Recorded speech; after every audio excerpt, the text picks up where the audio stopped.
Vienen a Bolivia, lo empiezan a seguir a Max Fernández, que era una figura más conocida, dueño de la cervecería, y se dan cuenta que tenía mucha seguridad, tenía 6 de seguridad, 7.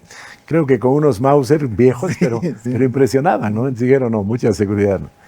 Después lo siguen a un ingeniero Ugalde, que era el número 1 de Inti Raymi, que en ese momento era una mina que exportaba toneladas de oro cada mes, ¿no es verdad?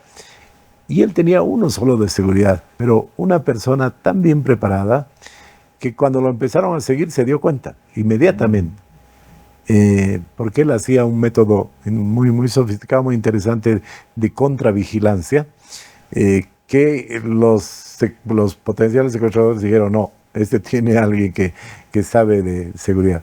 Y después me empiezan a seguir a mí, que era el tercero, exitoso, y claro, ven que yo no tenía ninguna seguridad y que además todos los días recorría la misma ruta. Y cuando nos abrazamos, una de ellas lloraba mucho y yo también me pongo a llorar. Y ella me dice, no, tú no llores, vos eres el fuerte de la familia, vos siempre estás adelante, es que no puedes cambiar, no puedes llorar. La respuesta que yo encontré preguntándole a Dios, ¿por qué estoy así? Es complicada, pero sí, yo estaba ahí por haber sido exitoso.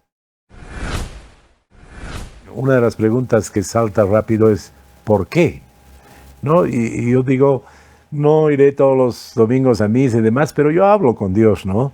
Entonces, en el secuestro, una de las cosas que hacía era, ¿por qué? ¿Por qué, Dios mío? ¿Por qué estoy aquí? ¿Qué he hecho?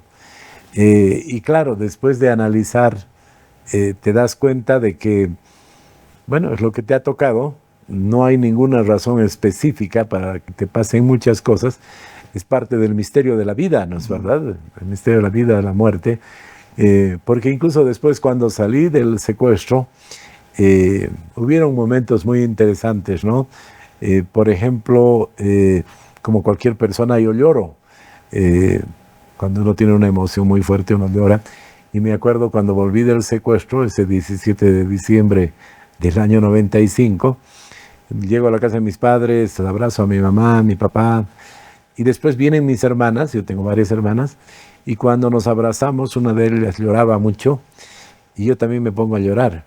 Y ella me dice, no, tú no llores, vos eres el fuerte de la familia, vos siempre estás adelante, es que no puedes cambiar, no puedes llorar, ¿no? O por el otro lado, y a eso quiero llegar, alguna vez mi esposa me dice, no sé, me enojo de algo, y me dice, después del secuestro ya no deberías hacer así, ya no deberías enojarte. Entonces yo le digo, a ver, un momentito, a mí no me han secuestrado como castigo.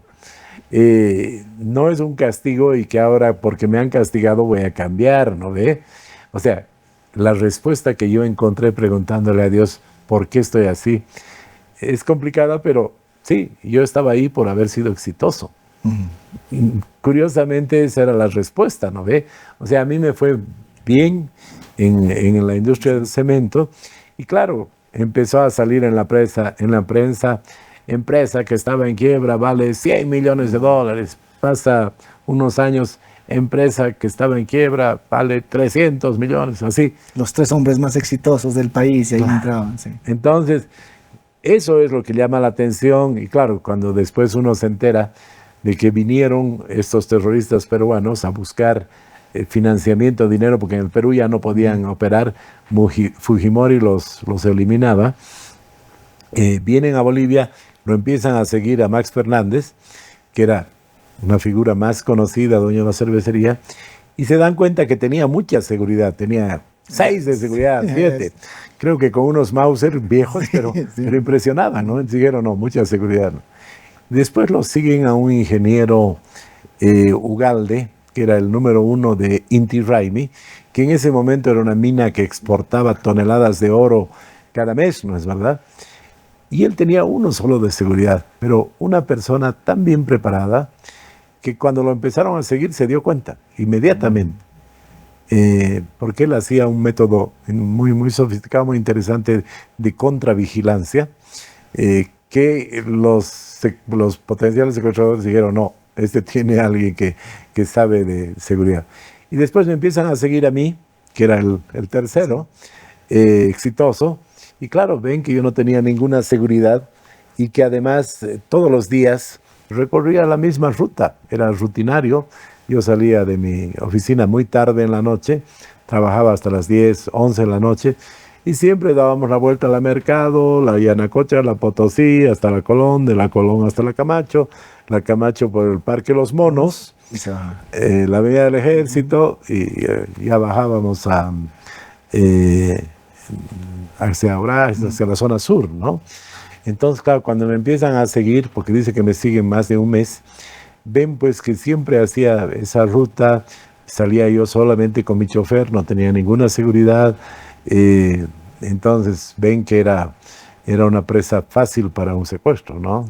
Y ahí la pregunta, después de ver eso, ¿por qué Samuel, o sea, no se veía con la necesidad, Samuel de ese entonces, ¿no? Con la necesidad de una seguridad así? ¿No le hablaban tal vez en las reuniones, por qué no está tu seguridad acá?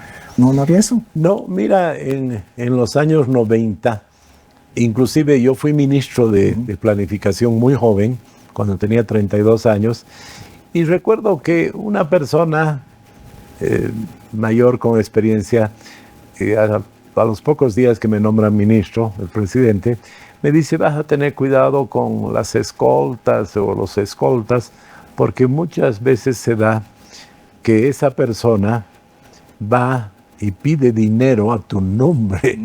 Entonces se me pararon los pelos y yo dije, no quiero ninguna escolta de ninguna clase.